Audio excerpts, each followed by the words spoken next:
Boa noite, queridos.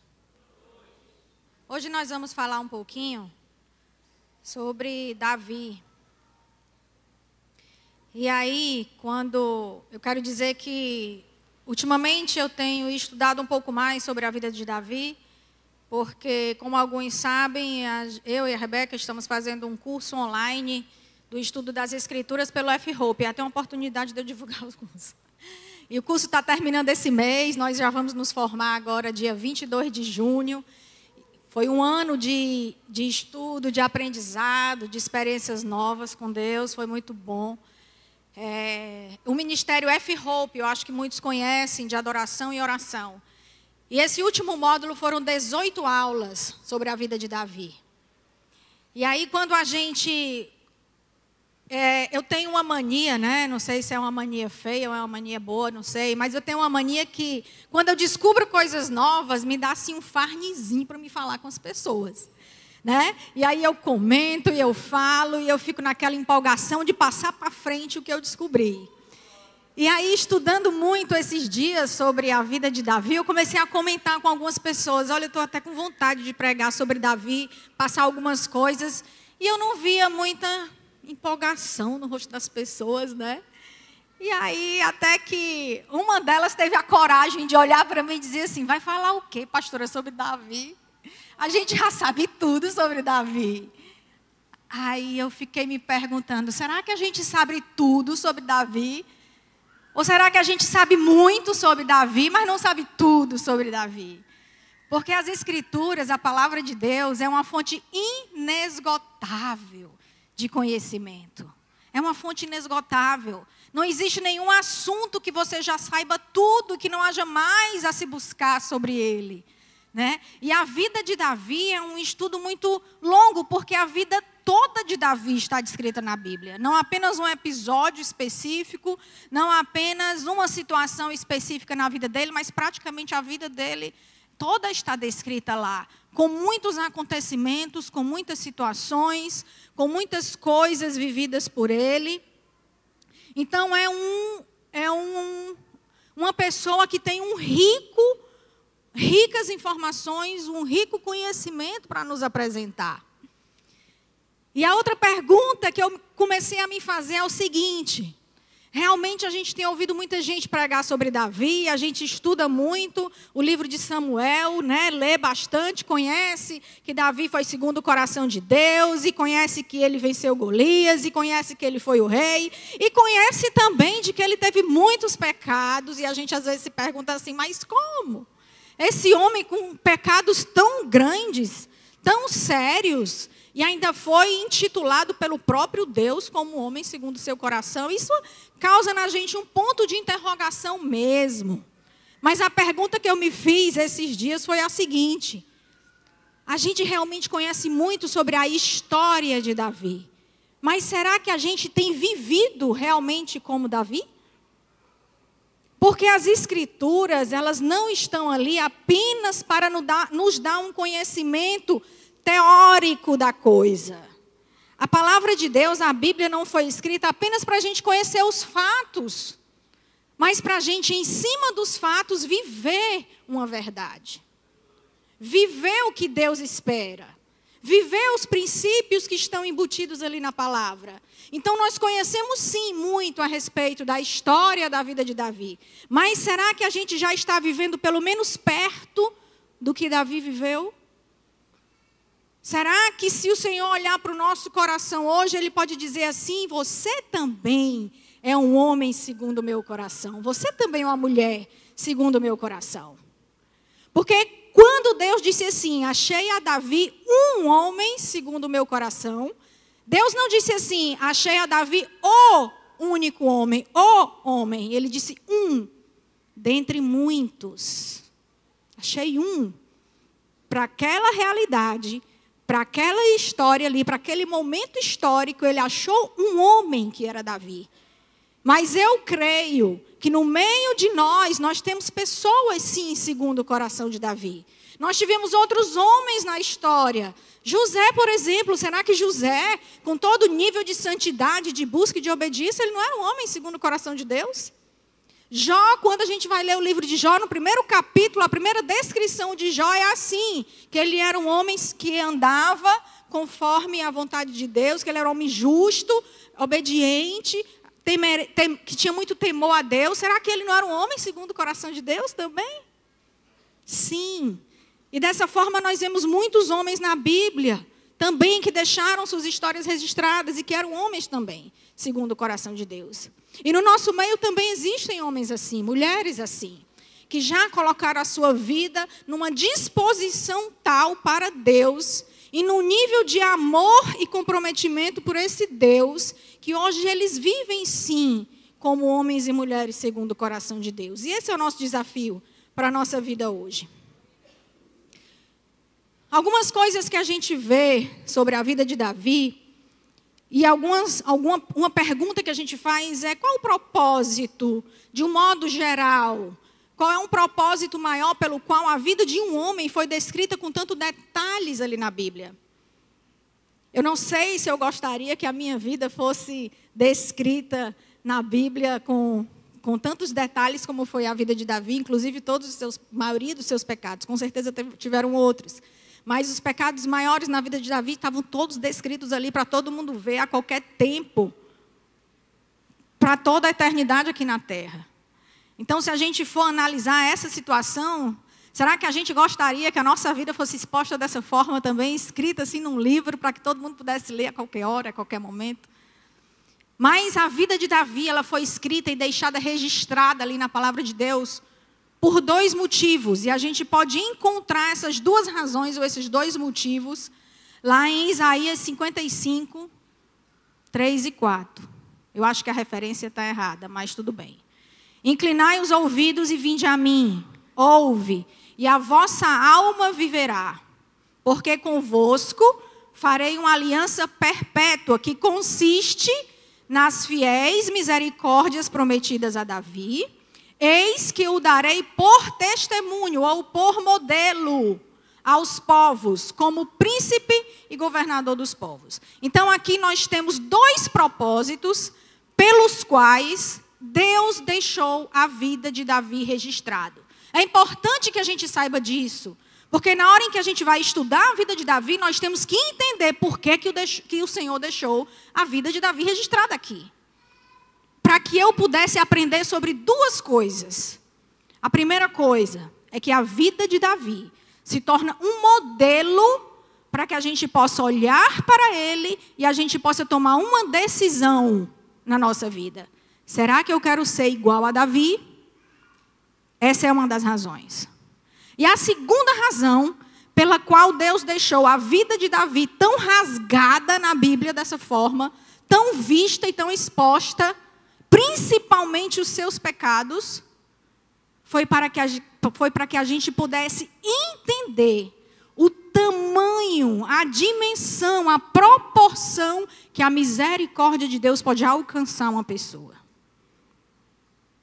É por isso que Davi pecou tanto e foi chamado segundo o coração de Deus. E teve a presença de Deus sempre ao lado dele, para nos mostrar que a misericórdia de Deus, ela é capaz de ser tão grande, que abraça uma vida como a vida de Davi, que foi uma vida tão cheia de pecados e erros também. Mas vamos detalhar um pouco mais isso para a gente compreender melhor o que essas coisas significam hoje. Vamos falar primeiro sobre o propósito de servir de modelo. Por que a vida de Davi é uma vida que serve de modelo para nós? Vamos começar analisando Atos 13, 22. Olha o que tem lá. Depois de rejeitar Saul, levantou-lhes Davi como rei, sobre quem testemunhou: encontrei Davi, filho de Jessé, homem segundo o meu coração. Ele fará tudo o que for da minha vontade. Nesse versículo aqui, nós encontramos uma clara declaração de Deus sobre a substituição de uma pessoa, que foi Saul, que foi substituída por outra pessoa. E a causa dessa substituição. Então nós encontramos aqui uma declaração do próprio Deus, dizendo assim: olha, Saul, eu te coloquei para reinar sobre Israel, tu reinaste por 40 anos, mas agora eu vou te substituir, Saul. Não quero mais você nessa posição. Não quero mais me relacionar com você, Saul. Não quero mais muito papo com você. Sabe por quê, Saul? Simplesmente porque eu encontrei agora um homem que realmente fará a minha vontade. Sabe por quê, Saul? Porque você até um certo ponto você conseguiu ainda me obedecer, andar comigo, fazer o que me era do agrado. Mas Saul, chegou uma hora na sua vida que você não deu mais. Chegou uma hora na sua vida que a rebeldia entrou no seu coração. Chegou uma hora na sua vida que eu falava claramente com você: faça assim. E você fazia assado. E até por um tempo eu andei com você, Saul, tentando, enviei profetas. Samuel foi até você, falou com você, lhe confrontou. Mas você não deu ouvidos. Simplesmente você não quis me ouvir. Você estava o tempo todo resistindo a mim e me desobedecendo e arranjando desculpas para essa desobediência. Então, Saul, é assim, ó, chega a hora que não dá mais. Fica incompatível para mim poder me relacionar com você. Essa sociedade aqui não dá mais para mim, Saul. Samuel, como já acompanhava Saul há algum tempo, sentiu até pena. Ficou até, de certa forma, com raiva, porque Deus iria fazer isso. E Deus confronta Samuel, diz: Samuel, até quando você vai ficar assim? Até quando você vai ficar com pena de Saul? Saul é um rebelde. Saul é um desobediente. Saul sabe o que precisa ser feito. Eu falo claramente: Saul, faça assim. E ele descaradamente não faz, e ainda vem com desculpas. Olha só, Samuel, eu encontrei um homem que vai fazer toda a minha vontade. E é exatamente esse homem que eu quero que lidere o meu povo. É exatamente esse homem que eu vou honrar, que eu vou colocar ele sob a liderança do meu povo, o povo que eu amo. Eu não quero um rebelde liderando o meu povo. Eu quero um homem que me ame, que saiba quem eu sou, que conduza o meu povo no caminho do conhecimento de quem eu sou. E esse homem é um filho de Jessé. Vá até a casa de Jessé, que lá eu lhe mostrarei quem será essa pessoa. Um dos filhos de Jessé. E aí foi quando Davi foi ungido pela primeira vez. Quando a gente analisa essa situação, a gente vê que existiu uma causa para que Deus fizesse essa substituição. E o grande problema aqui é que a substituição não foi apenas de um cargo qualquer, como você chega numa empresa e substitui um funcionário. Foi a substituição de um relacionamento. Simplesmente Deus deu o divórcio a Saul. Deixou de se relacionar com Saul, para se relacionar intimamente e honrar a vida de outro homem. Existiu uma causa para isso. E a causa está bem clara no versículo. O coração. Filho de Jessé. Encontrei Davi, filho de Jessé. Homem segundo o meu coração. O problema é que o nosso coração, avaliar o nosso coração, é às vezes muito difícil. Até para nós mesmos que estamos com ele aqui dentro de nós, a nossa alma, o nosso coração. Avaliar o nosso coração e as nossas intenções profundas, muitas vezes é até difícil da gente discernir o que está rolando aqui dentro. Quanto mais avaliar o coração do outro. Quanto mais você apontar o dedo para alguém e dizer que aquela pessoa é assim, assim, assim. Se a gente não consegue muitas vezes nem identificar o que está dentro do nosso coração. Se a gente não consegue muitas vezes nem identificar, olhar para dentro de nós e perceber que ali dentro há sujeiras ainda.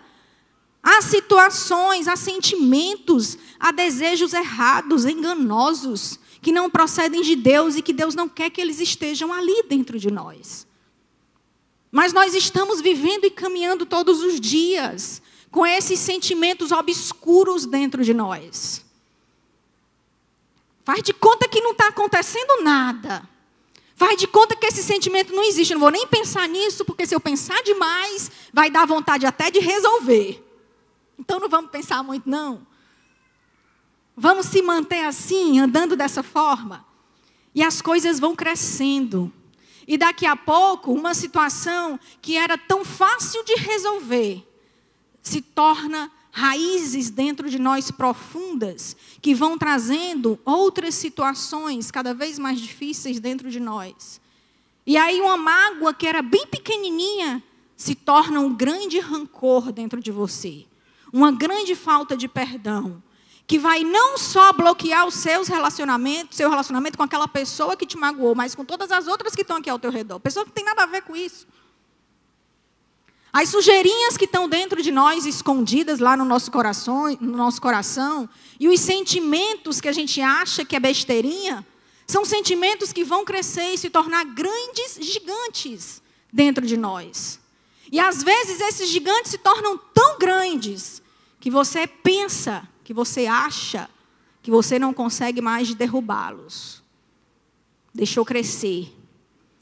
Mas seja qual for o tamanho desses gigantes que hoje estão dentro de nós, e eu não estou falando de circunstâncias adversas, não. A falta de emprego, a falta de dinheiro, o marido que está longe da igreja, o filho que está drogado, o outro que está preso, eu não estou falando disso. Eu estou falando de coisas internas dentro de nós. Eu estou falando da inveja, do ciúme, da mágoa, da desconfiança, da rebeldia. Eu estou falando de coisas que estão dentro de nós e não de circunstâncias que estão ao nosso redor. Vamos lá, vamos derrubar esse gigante. Esse gigante agora vai cair na sua frente. Não. Eu estou falando de derrubar gigantes que estão dentro de nós. Para que a gente se torne homens e mulheres segundo o coração de Deus. Os gigantes não estão fora, não são externos. Os gigantes estão aqui dentro, são internos. Porque quando você começa a destruir os gigantes que estão dentro de você, os gigantes que aparecem fora é fichinha para cair. Glória a Deus. Glória a Deus. Então não foque nos gigantes que estão fora. Foque nos gigantes que estão dentro de você. Para que você se torne esse homem. A diferença entre o coração de Saul e o coração de Davi era extraordinariamente grande. Saul arranjava desculpas para a sua desobediência. Nós temos no capítulo 15, nós temos várias situações que a gente consegue enxergar isso. Uma delas é no capítulo 15, quando ele ainda era rei. Ali foi a gota d'água para que Deus chegasse para Samuel e dissesse: chega, Samuel, não quero mais conversa com Saul. Me divorciei dele, deixa ele para lá. Foi quando Deus chamou Samuel e disse: Samuel, vá até Saul, diga a ele que eu vou derrotar os amalequitas porque eles foram contra o meu povo. Você pode mandar ele ir, que ele vai ter vitória. Agora diga uma coisa para ele. Ele tem que matar tudo. Homem, mulher, criança, rei, animais, tudo. Gente, o que é tudo? É tudo. É não deixar nada. Aí Saul recebeu o recado. Rapaz, vamos lá, né? Deus mandou, tá tudo certo, vitória, ganha. E vamos que vamos. Juntou o exército e foi. Só que aí no meio da batalha, o que foi que Saul fez? Realmente, ele matou toda a população. Mas pegou o rei, trouxe vivo. Quando foi olhar os animais, o gado, os bois, tinha uma parte lá que realmente não servia para nada, mas tinha uma boa parte que eram gados e bois e ovelhas gordos, que dava assim para fazer um belo churrasco. Aí ele ficou com pena. Ele olhou para aqueles animais todos bonitos, saudáveis, gordos, né? Aquelas coisas lindas que aparecem na nossa frente, nos tentando. E ele olhou para aquilo ali e disse: uau! Rapaz, isso aqui não dá para matar, não. E dá.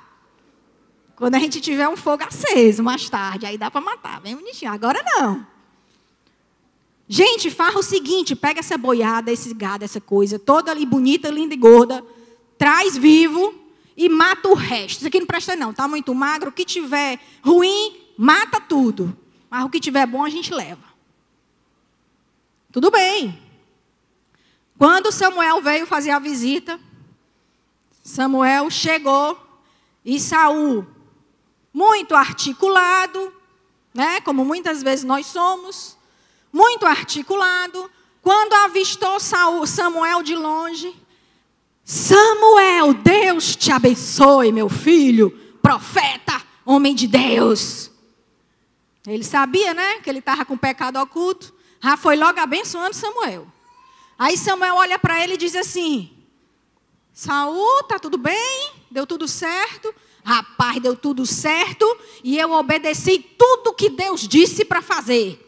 Ele já foi logo se antecipando, né, dizendo que tinha sido obediente. Samuel olha para ele e diz assim, como assim? Eu estou ouvindo um mugido de boi. Eu estou ouvindo ali, será que é da minha cabeça, assim, ilusão?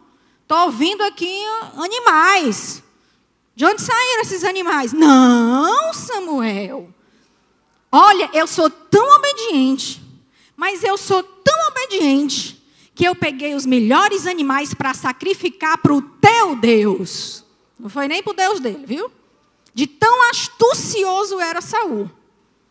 Olha só a astúcia do rapaz. Olha só como ele articula a situação para poder justificar um pecado e uma rebeldia. Ele sabia exatamente o que ele deveria fazer, mas ele articulou, ele manipulou, ele tramou, né, situações para que ele no final se desse bem, mesmo diante da rebeldia e do pecado. Só que ninguém engana Deus. E ninguém engana profeta. Seu discipulado é um profeta na sua vida. E muitas vezes a gente acha que nós estamos enganando os nossos discipuladores. Muitas vezes a gente acha que a gente pode manipular uma situação para que o seu discipulador não perceba quem você é. Para que o seu discipulador, o seu pastor, não perceba o que está por trás do que você está falando. Só que você não está falando com um homem comum, com uma mulher comum. Você está falando com um homem e uma mulher que tem o Espírito de Deus dentro dele.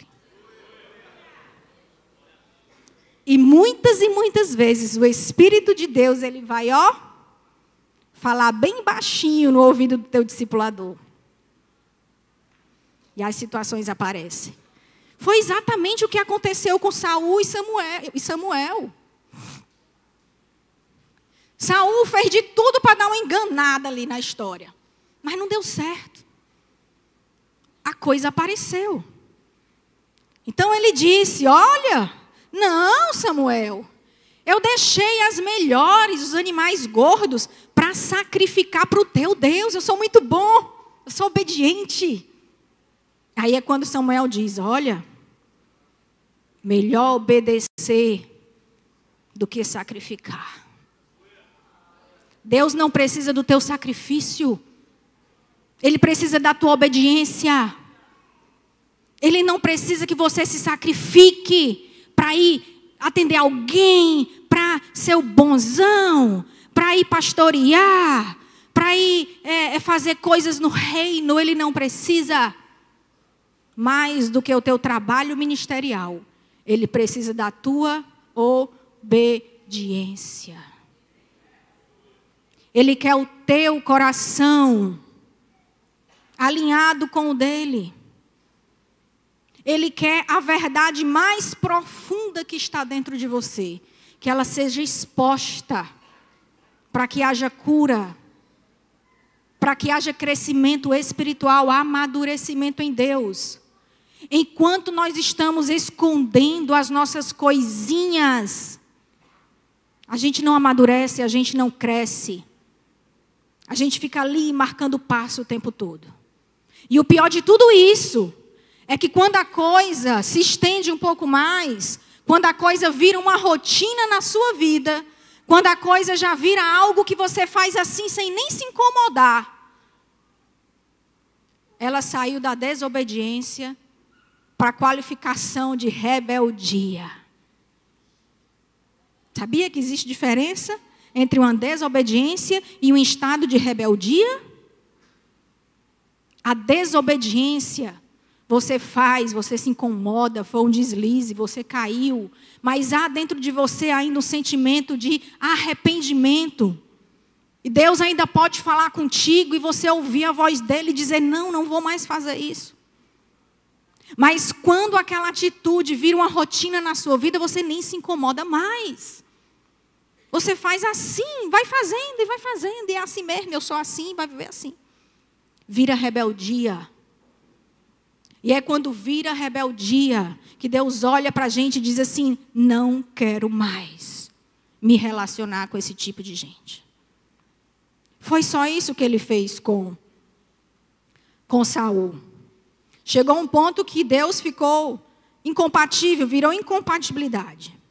Então, assim, a história de Davi, ela fica registrada na Bíblia. Quando ela coloca esses dois homens, um ao lado do outro, e você olha as atitudes e o coração de um homem como Saul, e você olha as atitudes e o coração de um homem como Davi, e Deus olha para você e lhe pergunta, e aí? Com quem você quer parecer? Esse é o grande objetivo pelo qual a história de Davi fica registrado na palavra. Para que a gente possa olhar para os dois e ter como parâmetro duas vidas. Duas vidas. Para a gente poder analisar as duas e ter um parâmetro para a gente decidir com quem nós queremos parecer. E não apenas para você conhecer toda a história de Saul, que foi triste, que no final ele se suicidou sem nem razão de ser, porque ia morrer mesmo. Mas o orgulho era tão grande que ele não queria morrer assim numa batalha. E pediu alguém para ir lá e matar ele, coitado. Uma história triste de uma dissolução de um relacionamento com Deus, onde ele fica totalmente jogado a ele mesmo. E eu quero dizer uma coisa para vocês que ainda é um pouco mais grave. Queria eu ter tempo para falar um pouco mais sobre Saul.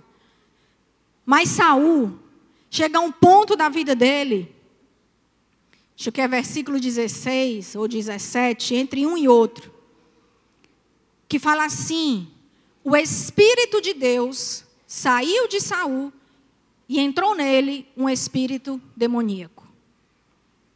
Sabe o que isso significa, gente?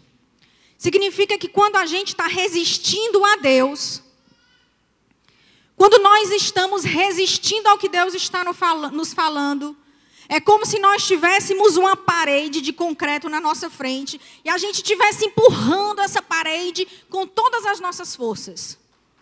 Não vai dar em nada nunca. Porque não dá para resistir a Deus. Impossível. O tamanho da força que Ele tem, o tamanho do poder que Ele tem, chega a ser, desculpa a palavra, burrice. Você resistir a Deus. É como se aquela parede aqui tivesse à sua frente e você constantemente empurrando com todas as suas forças. Vai chegar uma hora que você não vai mais ter forças para empurrar. Será impossível continuar resistindo. Sabe o que acontece? Aí você recebe uma ajudinha dos demônios. Aí os demônios olham assim para você e dizem assim, rapaz, ele está fraco, não vai conseguir mais resistir não, vamos lá, vamos dar uma ajudinha nele, para ele continuar resistindo. Aí vem espíritos demoníacos. Porque com as suas próprias forças não dá mais, chegou ao fim, você não consegue mais resistir.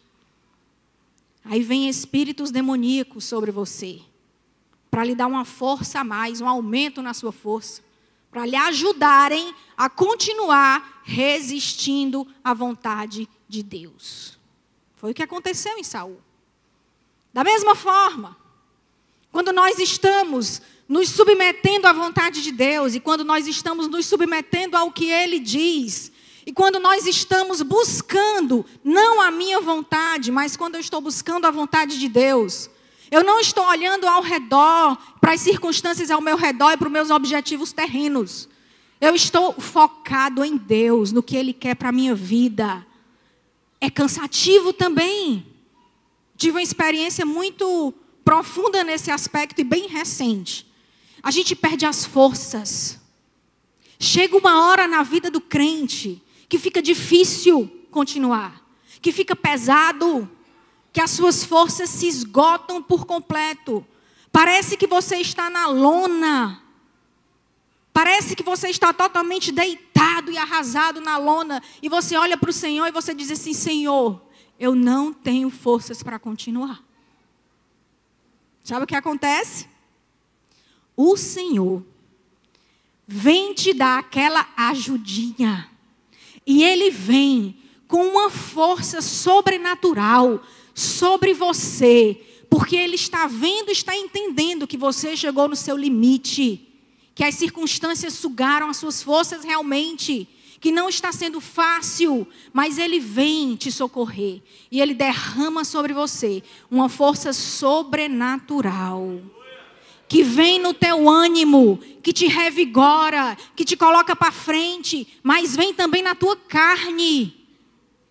Vem no teu corpo. De uma forma extraordinária, sobrenatural. Parece que aquilo desce em você. E parece que você se levanta como um leão. E vai para frente e segue. E continua. Então é assim. Não tem por onde a gente escapar. Indo para o lado do Davi. Ou indo para o lado do Saul. Uma hora as nossas forças podem se esgotar. Mas de acordo com o seu sócio. Se você tiver como sócio Deus. Ou se você tiver como sócio o diabo, não sei. De acordo com o seu sócio, ele vem para te dar um aumento nas tuas forças para tu prosseguir. Amém? Glória a Deus. Aleluia. Foi só a introdução. Agora nós vamos para o que interessa. Quanto tempo eu tenho? Quanto tempo eu tenho? Meia hora? Então assim, gente, aí a gente se pergunta, então, de uma forma bem clara e bem transparente, qual era a diferença do coração de Davi? Porque este homem recebeu força, recebeu presença, recebeu aumento em tudo na vida dele. Por que esse homem, apesar de ter errado e pecado tanto, aí você responde assim de uma forma muito exata, como se aquilo fosse a solução da pergunta. Ora, ele era rápido em se arrepender? Ele era intenso quando ele se arrependia? Ele fazia as coisas, mas caía logo a ficha para ele, ele se arrependia e mudava? Será que só isso explica realmente Davi ter sido intitulado um homem segundo o coração de Deus e ter tido a vida que ele teve, ser o exemplo que ele é? De uma tal forma que Jesus foi descendente de Davi. De uma tal forma que em Atos lá, que a gente viu no versículo no início, diz que existe uma aliança perpétua nos descendentes de Davi. Existem as grandes misericórdias que foram jogadas por Deus, vamos dizer assim, através da vida de Davi. Esse homem de tanta relevância, será que a gente pode apenas dizer que era porque ele era rápido em se arrepender? Não, gente. Ele era sim rápido em se arrepender.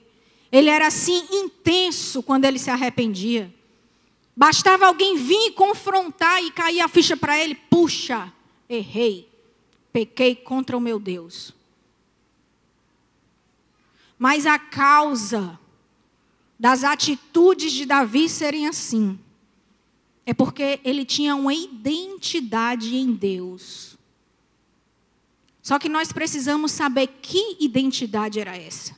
Qual era a identidade que foi formada em Davi, que o levou a ter essas respostas diante das situações? Porque o que Deus está olhando para nós e analisando em nós são as nossas respostas diante das situações. Como nós respondemos ao nosso dia a dia. Qual é o estilo de vida que eu tenho diante das circunstâncias e das situações.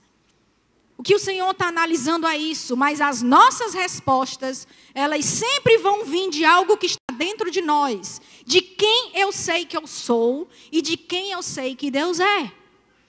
Ah, pastor, eu tenho identidade sim, eu sou filho de Deus. Eu sou noiva de Cristo. E o que é que isso gera em ti? Qual é o significado de ser filho de Deus? Você sabe? Qual é o significado de ser a noiva de Cristo? Você sabe? Da mesma forma, a gente tem que perguntar, qual a identidade de Davi? Será que eu sei? Porque todas as reações e todo o nosso coração e a nossa alma estão sobre uma base. Estão sobre uma identidade, a identidade que nós somos, que nós temos. A pessoa que eu sei quem eu sou. E essa identidade em Davi, ela foi firmada, ela foi fundamentada, ela aconteceu após a primeira unção de Davi. Davi foi ungido 3 vezes. Ele foi ungido na casa dele em Belém, quando Samuel foi lá e ungiu ele como o próximo rei na frente dos irmãos, e todo mundo sabe essa história, que eram 8 irmãos, e Jessé mandou o primeiro, mandou o segundo, mandou o terceiro, mandou o quarto. E jamais ele apresentaria Davi para aquela ocasião. Agora vejam só quem era Davi na sua casa. Estava havendo uma festa, um momento especial, onde o maior profeta da nação ia visitar a minha casa. Veja bem, eu tenho 8 filhos. Então eu preparo toda a casa para a visita daquele profeta. Alguma coisa aquele profeta vai falar de importante. Para ele sair da casa dele, vir na minha casa, vem sacrificar um animal e vem dizer alguma coisa. Era um momento importantíssimo naquela casa. Aí Jessé convoca todos os filhos, que deviam estar bonitos, arrumados, banhados, cheirosos. Mas Davi não foi nem convidado. Davi era tão desqualificado e tão rejeitado dentro da sua casa, pela sua família, que Davi estava pastorando ovelhas. Gente, Jessé era um homem de posses. Naquela época, pastorear a ovelha é para quem não tinha nada, quem não sabia fazer nada. Era uma função e um cargo para um Zé Ninguém. Jessé tinha empregados para pastorear as ovelhas dele. Mas quem estava pastoreando era o filho mais novo. Como assim? É estranho, no mínimo, isso. Vai haver uma festa, o profeta vai chegar, vai dizer alguma coisa, algo que vai ser para a nossa família ímpar. E eu não convido o meu filho mais novo para vir. Então a gente começa a entender que a vida de Davi foi uma vida dentro da família, logo de rejeição. O primeiro gigante que Davi teve que combater não foi Golias. Foi um sentimento de rejeição pela própria família. Nossa família é a base de tudo. É onde nós crescemos, é onde se desenvolvem os nossos sentimentos, a nossa identidade. E a primeira luta de Davi foi logo na infância, quando começou a vivenciar sentimentos de rejeição dentro de casa. Mas, enfim, foi ungido. Só que ele foi ungido para ser rei no lugar de Saul, e ele só foi rei quantos anos depois? Vários anos depois. Deus não veio com aquela unção sobre Davi, e no outro dia Davi estava reinando. Foi assim? Não. Davi teve que passar muitos anos até que ele fosse realmente coroado rei. Mas ele foi ungido naquele dia, com 17 anos de idade. Para cada unção há um propósito. Escute bem. Para cada unção há um propósito. E você tem que estar ligado. Na hora que você receber uma unção específica, qual é o propósito? Porque se você queimar etapas e você não alcançar o propósito daquela unção, e você já for para a segunda unção, não vai dar certo. Queimou etapas. Davi foi ungido 3 vezes. A primeira unção na sua casa teve um propósito específico. Foi gerar a base de quem Davi iria ser. A primeira unção que Davi recebeu foi para que ele pudesse realizar uma identidade, construir uma identidade em Deus. E aquela identidade em Deus seria construída no secreto, no anonimato, aonde ninguém estava vendo. Nos momentos de experiência com Deus, quando o leão vinha e ele matava, quando o urso vinha e ele derrotava, quando vinham os sentimentos de angústia, de tristeza, de solidão e de rejeição, mas ele não guardava aquilo com ele eliminava e ia para frente.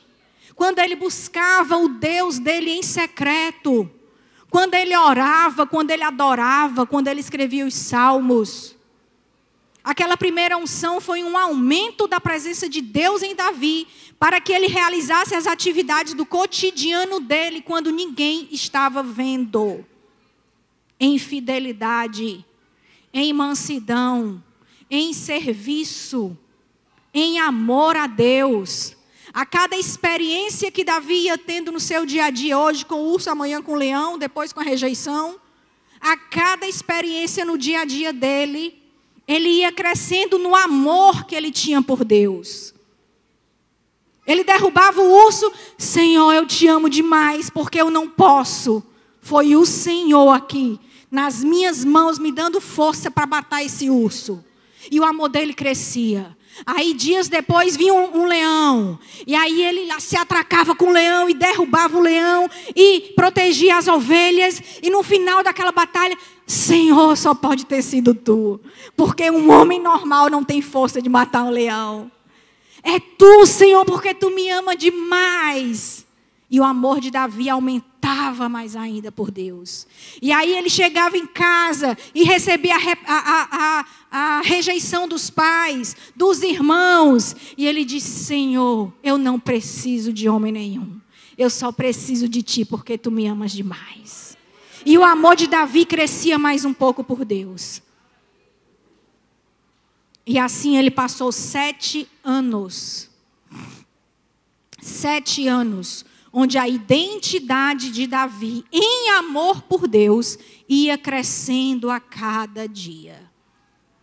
Ninguém via, ninguém enxergava, ninguém conhecia Davi. Na frente das pessoas ele era um ninguém, mas em Deus ele já era um gigante. Você sabe que nós também recebemos essa primeira unção um dia? Você sabia que todos nós recebemos essa primeira unção no dia em que nós nos convertemos? Você já ouviu falar em primeiro amor? Sim ou não? Quem já ouviu falar aqui em primeiro amor?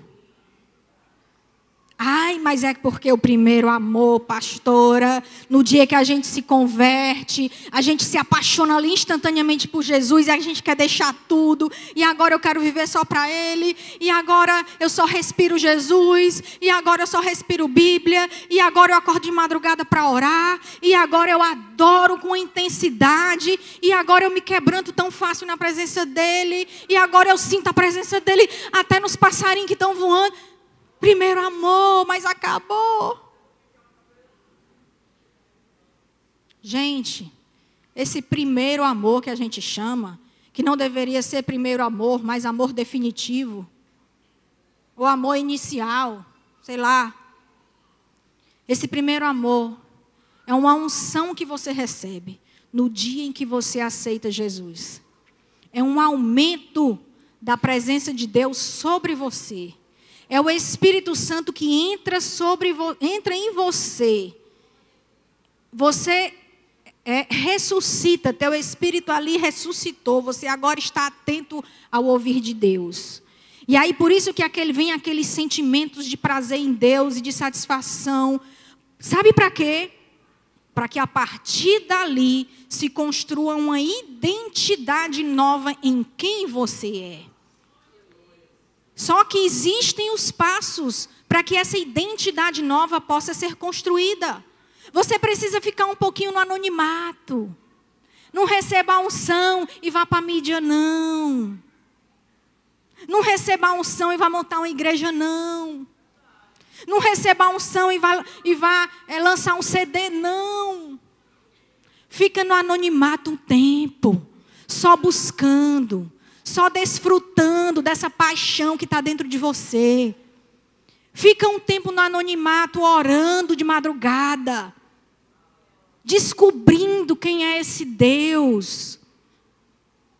Deixa esse Deus se revelar para você no secreto.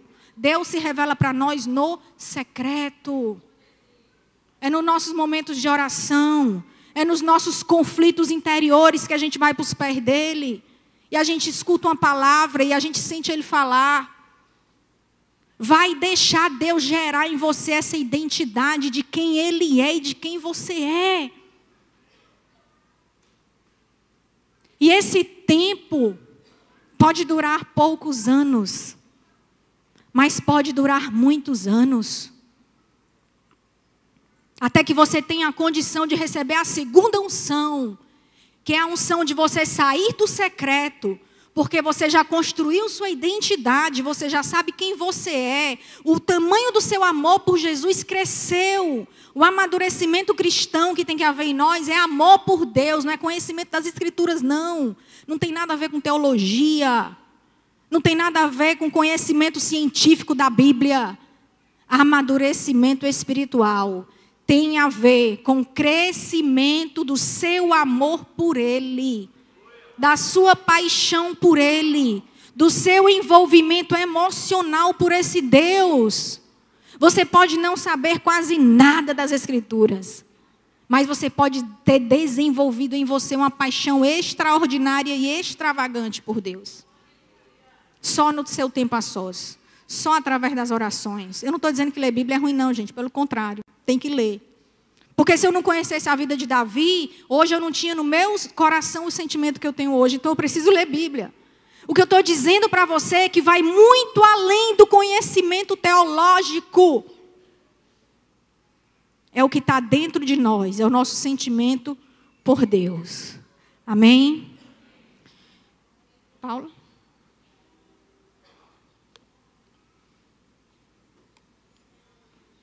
E eu quero dizer para você, para finalizar, que ser um homem segundo o coração de Deus não foi algo único para Davi. Ser um homem segundo o coração de Deus é um chamado. Escute o que eu estou dizendo. Ser um homem segundo o coração de Deus é um chamado. Deus nos chama, todos nós, para sermos segundo o coração dele. Não foi algo exclusivo de Davi. Não é algo exclusivo dos pastores. Não é algo exclusivo dos profetas. Não existe exclusividade. Deus chama todos. Deus me chama para ser uma mulher segundo o coração dele. Deus chama você para ser um homem segundo o coração dele. Deus chama você para ser uma mulher segundo o coração dele. Deus chama você, jovem, para ser um jovem, uma jovem segundo o coração dele. Deus começou a preparar Davi muito cedo. Muitas vezes nós recebemos esse chamado de Deus. Muitas vezes o Espírito Santo fala conosco: vem para os meus pés, vem me buscar, vem aprender de mim,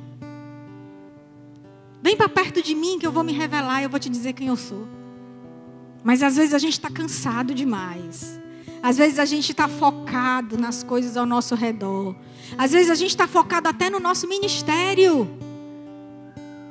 Vou não, Senhor, porque eu tenho célula 8 horas, eu tenho que organizar a casa.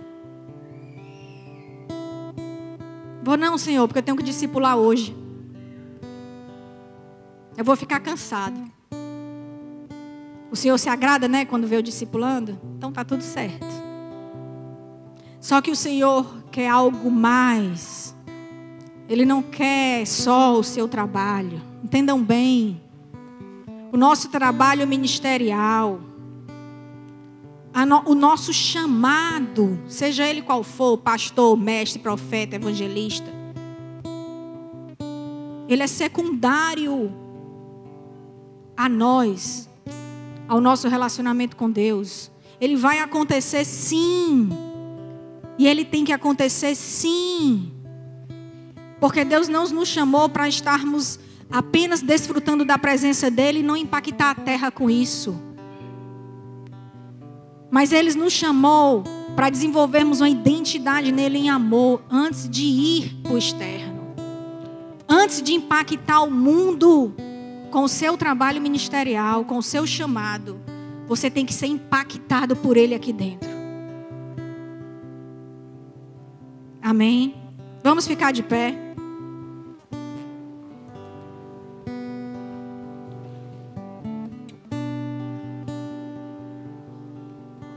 Nós vamos orar, tá? Rápido, porque eu acho que o tempo já se estendeu. Vamos fazer a Santa Ceia, mas eu quero que você levante as suas mãos para o céu. Se você entendeu essa palavra e se você hoje deseja ter o coração de Davi, se você entendeu que ser um homem segundo o coração de Deus é um chamado na sua vida, se você está ouvindo a voz de Deus, eu creio que muitos aqui estão ouvindo Deus falar. E se você está ouvindo Deus te chamando, se você está sentindo algo diferente no seu coração, um desejo novo, de algo novo em Deus, ou se você está apenas curioso para saber quem é esse Deus, levante as suas mãos. Senhor, eu quero te agradecer hoje por esse dia, Pai. Quero te agradecer por esse momento na tua presença. Quero te agradecer pela tua imensa bondade. Quero te agradecer pelas tuas inúmeras misericórdias. Quero te agradecer pelo teu imenso amor que foi derramado sobre as nossas vidas, Pai. E que a cada dia esse amor tem sido manifesto, Senhor, e tem sido mostrado para nós. Eu sei que o que tu mais queres, Pai, é que nós conheçamos o teu amor. É que nós possamos ser capazes de sentir as afeições desse amor por nós, Pai. E eu quero te pedir agora para todos esses que estão com as mãos levantadas, para que tu venhas com uma graça especial, que seja derramada sobre a vida deles agora, Senhor. E que teu Santo Espírito possa conduzir os teus filhos no caminho do amor a ti. Ó Deus, muito mais do que chamado, muito mais do que ministério, muito mais do que conhecimento teológico, que tu venhas se revelar. Que tu venhas se apresentar. E que tu venhas dizer para eles quem tu és. E que quando eles estiverem contemplando quem tu és, eles possam se apaixonar por ti. De uma forma extravagante, de uma forma extraordinária, de uma forma sobrenatural. Senhor, o que eu te peço hoje sobre o teu povo é um aumento da tua presença. Para que eles possam compreender o que tu queres para a vida deles. Que tu possas começar a formar uma identidade nova no coração de cada um deles aqui, Pai. Em nome de Jesus. Em nome de Jesus. Amém. Obrigada.